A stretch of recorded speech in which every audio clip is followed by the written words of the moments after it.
Hi, my name is Sigmund Brower, and I'm maybe coming to your school soon, and you'll hear me tell stories and talk about stories, and I just thought I'd let you know some of the books I've written for you.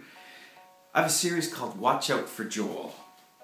Right here, there's 6 of them. Joel is a sweet, innocent 6-year-old kid, and somehow everything that he does that's sweet and innocent gets his brother in trouble. His older brother trouble. Interested in a story about getting locked in an outhouse.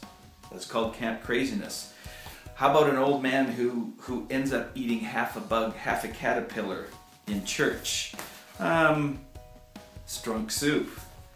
This is what happens when a woman who hasn't cooked in 35 years has to make you dinner. How about trying to make a video for America's Funniest Home Videos? A fly-powered popsicle stick airplane. And then I'll be telling you about my other Watch Out for Joel book called Long Shot.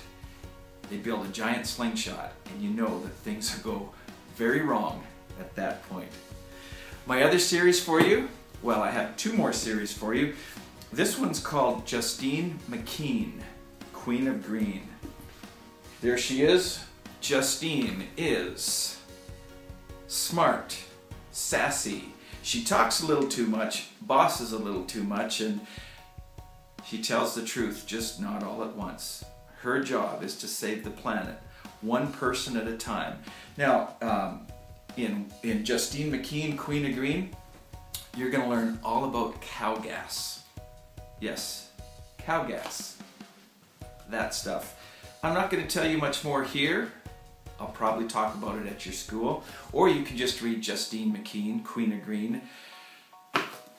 In Justine Mckean, whoops, welcome back. Where did I go? Justine Mckean, Walk the Talk. It has one of my favorite chapters. Chapter number 7 of Walk the Talk is not a book, not a chapter that I'm going to read to you right now, but let me just tell you, it involves a cat and some chapstick, and a lot of things go wrong. Number 3 in Justine Mckean, Queen of Green series is definitely my favorite title. It's called Pooper Scooper. You'll have to go online to learn more about that one. That's all I'm going to tell you. But I will read to you from this series right here, The Howling Timberwolves. Kids live in a small town, play hockey on the same team. There are 8 books in this series, and when I'm at your school, you'll hear me talk about Timberwolf rivals. But you know what? I thought I would introduce you not to Timberwolf tracks, not to Timberwolf prey, not to Timberwolf chase. How about Timberwolf revenge? I'm going to read you chapter 1 after I read you the back cover. The Howling Timberwolves are at it again.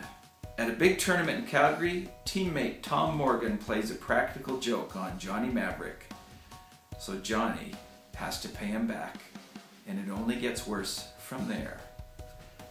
So let's introduce you to the practical joke that gets things started. Chapter 1, Timberwolf Revenge. Johnny Maverick kicked open the door of the dressing room. The door nearly hit Coach Smith. "Hey," Coach Smith said, "watch out." "I'm sorry," Johnny said. Johnny was a center on the Howling Timberwolves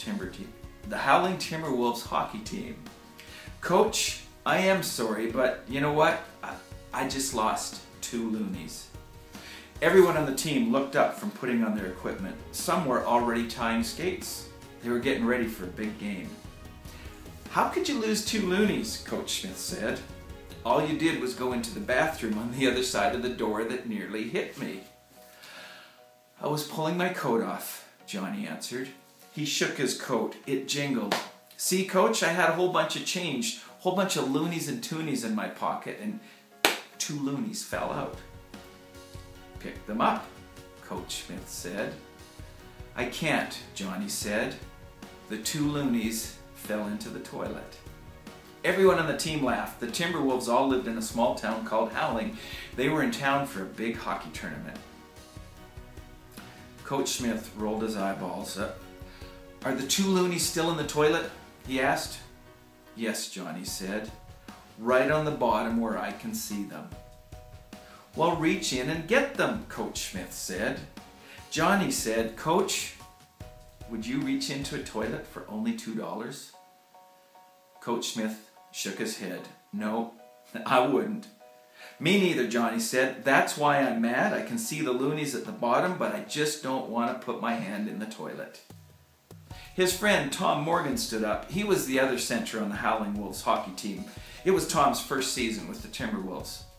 I have an idea, Tom said. Coach Smith, is it okay if I give him my idea? Go ahead, Tom, Coach Smith said. It'd be better if Johnny was thinking about the hockey instead of his money. This is an important game.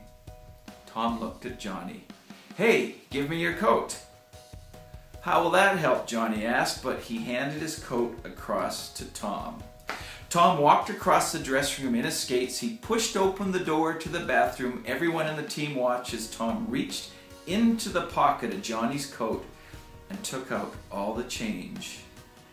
Then Tom dropped all of the loonies and toonies into the toilet. What'd you do that for? Johnny yelled. That was all the rest of my money for the weekend. Yes, Tom said. Now you have to put your hand in the toilet to get it. And while you're doing that, get the 2 loonies that you lost.